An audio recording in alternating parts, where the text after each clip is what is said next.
चलिए, तो आज हम लोग व्याकरण में स्टार्ट करते हैं। जैसा कि व्यू ऑफ एग्जाम हम लोग देखते हैं कि हिंदी के साथ साथ हिंदी का व्याकरण हमारे लिए बहुत महत्वपूर्ण है, नहीं? और जहाँ व्याकरण की बात आती है वहाँ हमें सबसे पहले वर्ण चैप्टर जो है हमारे सम्मुख आता है, नहीं? आप सब जो है वर्ण के बारे में पहले से भी जानते होंगे, ये थोड़ी बहुत समझ होगी कि नहीं? है ना? तो अब रही बात कि आज हम लोग इस वर्ण के प्रकृति को समझेंगे। वर्ण क्या है, वर्ण होता क्या है, वर्णों के मिलने से क्या बनता है, नहीं? इस चीज को जो है आज हम लोग समझेंगे। तो जहां तक बात है कि वर्ण का, तो इसका नॉर्मली हम लोग परिभाषा पहले से भी जानते हैं। जैसे तुम बताओ, वर्ण क्या होता है? ठीक है बेटा, देखिए जैसा कि अभी इसने बताया कि वर्ण उस मूल ध्वनि को कहते हैं। किसको कहते हैं? मूल ध्वनि। अब देखिए यहाँ दो एकदम बढ़िया चीज है, क्या मिल रहा है? मूल ध्वनि, नहीं? अब मायने रखता है कि मूल ध्वनि है क्या। ध्वनि तो आप जानते हैं, ध्वनि माने क्या होता है? आवाज। माने मान लीजिए कि अभी हमारे मुख से एक आवाज आया मोहन, नहीं? मान लीजिए कि हमारे मुख से आया मोहन, नहीं? ये क्या एक आवाज है ना? है कि नहीं आवाज? जैसे मान लीजिए कि फिर मुख से निकला राम, मान लीजिए, नहीं? जो भी ये जो ध्वनि निकलता है जिससे हम किसी को संबोधित करते हैं, नहीं, आवाज के माध्यम से। जैसे मान लीजिए किसी दूर व्यक्ति को बोला, कहते हैं रामू आओ, नहीं? जैसे मान लो कहेंगे ना रामू आओ, कहेंगे ना? तो अब रही बात कि अब रामू आओ, ये चीज अगर हम किसी को बुला रहे हैं तो क्या ये एक ध्वनि निकल रहा है ना? लेकिन इतना तो समझ गया कि ये ध्वनि निकल रहा है, आवाज आ रहा है। आवाज से जो शब्द बन रहा है, जो शब्द निकल रहा है, तो जो वाक्य निकल रहा है, अब आप देखिए कि उसका कोई एक सूक्ष्म खंड होगा जिसके मिलने से वो ध्वनि बना हो। इसीलिए कहा गया ना कि वर्ण उस मूल ध्वनि को कहते हैं जिसका और टुकड़ा नहीं किया जाता। इस ध्वनि में विभिन्न खंड है, अभी समाहित है, तो उस खंड को कहते हैं जिसका पुनः खंड ना हो। जैसे मान लीजिए कि राम, अब राम में देखिए क्या है? र आ म ओ, देख रहे हैं ना?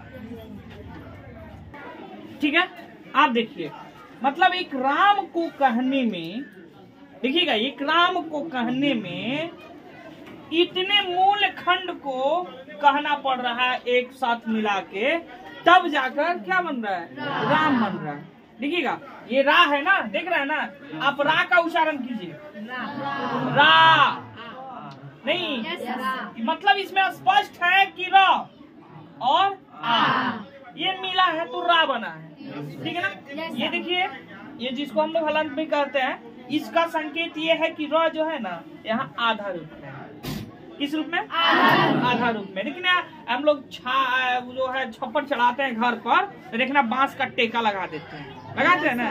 तो इसका अर्थ है ना कि वो जो छप्पर है ना, वो अपने पैरों पर नहीं है, किसी दूसरे के पैर पर है, मैंने आधा रूप में वो भी है, नहीं? वही यहाँ है। तो ये आधा रूप जो है, मैंने जब भी हम व्यंजन को, किसको? अभी जो व्यंजन को जब स्वर रहित कर दिया जाता है, किससे अलग कर दिया जाता है? स्वर से अलग कर दिया जाता है, तो क्या बनता है? क्या बनता है? व्यंजन हो जाता है, शुद्ध रूप में व्यंजन होता है, अगर एकदम मूल व्यंजन होगा। लेकिन जैसे उसमें स्वर मिल जाता है तो वो एक व्यंजन स्वर युक्त व्यंजन बनता है, ठीक है ना?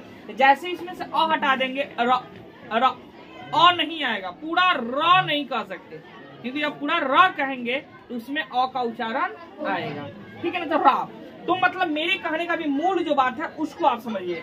इसमें कहने का अर्थ कि हमने राम को कहने में इतने ध्वनियों का उपयोग कर रहे हैं, मतलब एक राम ध्वनि को निकालने के लिए इसके मूल खंड में इन क्या करते हैं, 4 ध्वनियों का हम एक साथ प्रयोग कर रहे हैं। तो यही जो है ना, ये राम का मूल ध्वनि हुए। क्या हुए? मूल ध्वनि। ये मूल ध्वनियों के मिलने से जो क्या है, राम बना है। अब बताइए, अब क्या हम इसका पुनः टुकड़ा कर सकते हैं? क्या इसका हम पुनः टुकड़ा कर सकते हैं? ये इसका पुनः टुकड़ा कर सकते हैं? नहीं कर सकते हैं। तो इसीलिए कहा गया है कि वर्ण उस मूल ध्वनि को कहते हैं जिसका खंड या टुकड़ा नहीं किया जा सकता। तो ये वर्ण हुआ, क्योंकि अब हम इसका खंड या टुकड़ा नहीं कर सकते हैं, हो ही नहीं सकता है। समझ रहे ना ये इसका? तो इन मूल वर्णों के मिलने से, मतलब इन मूल ध्वनियों के मिलने से क्या बनता है, हमारा शब्दों का निर्माण होता है, जिसको हम लोग आगे के क्रम में पढ़ेंगे। अभी 2 चीज इसके साथ समझना जरूरी है। जब वर्ण पढ़ रहे हैं तो अभी हमने समझाया ना कि स्वर और व्यंजन नहीं, तो इससे पहले थोड़ा सा अवगत हो लें तो ज्यादा समझ होगी। देखिए, हमारे नॉलेज में, हमारी जानकारी में एक चीज ये होना चाहिए, साहित्य। आप देखते हैं ना, साहित्य बहुत व्यापक है ना, लेकिन साहित्य का मूल में जाइएगा ना तो आपको क्या मिलेगा, वर्ण मिलेगा।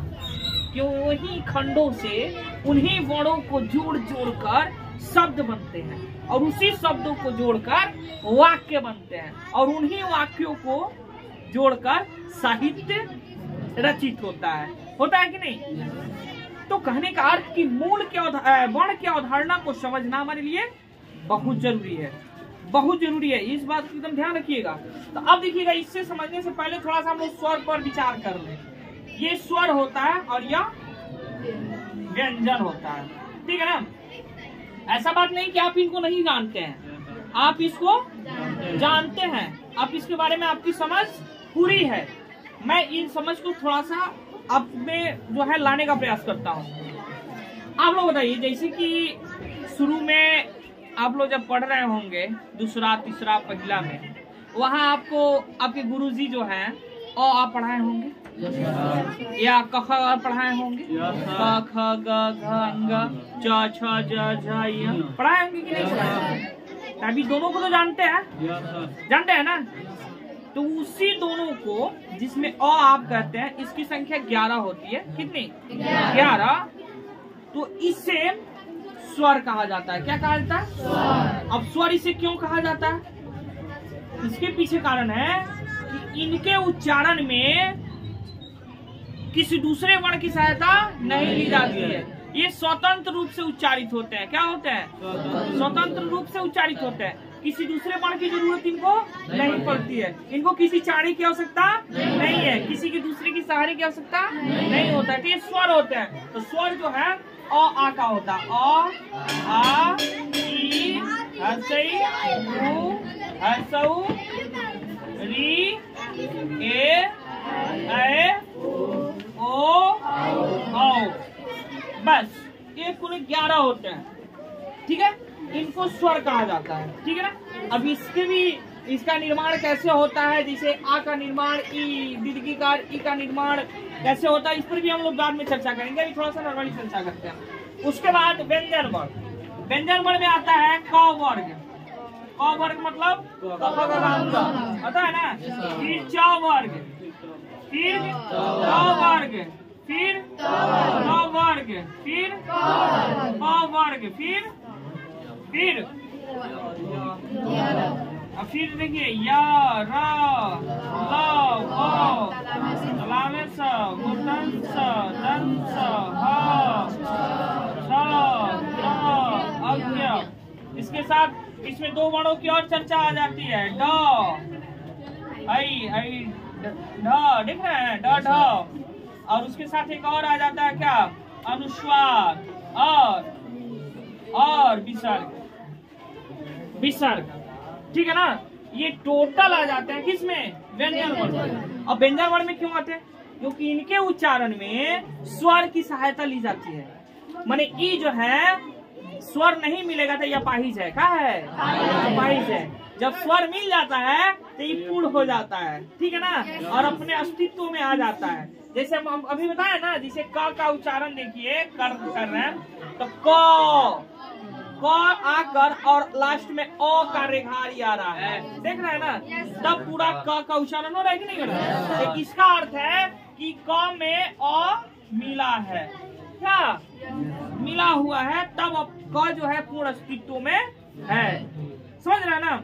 यानी क का निर्माण, यानी क वर्ण का निर्माण अ वर्ण के मिलने से हुआ है, तो इसलिए इसे व्यंजन कहते हैं, क्योंकि इसके उच्चारण में स्वर वर्ण की सहायता ली जाती है। किसके उच्चारण में? व्यंजन वर्ण के उच्चारण में स्वर वर्ण की सहायता ली जाती है। ये स्वर वर्ण हुआ और यह व्यंजन वर्ण हुआ। ये टोटल 11 हुए।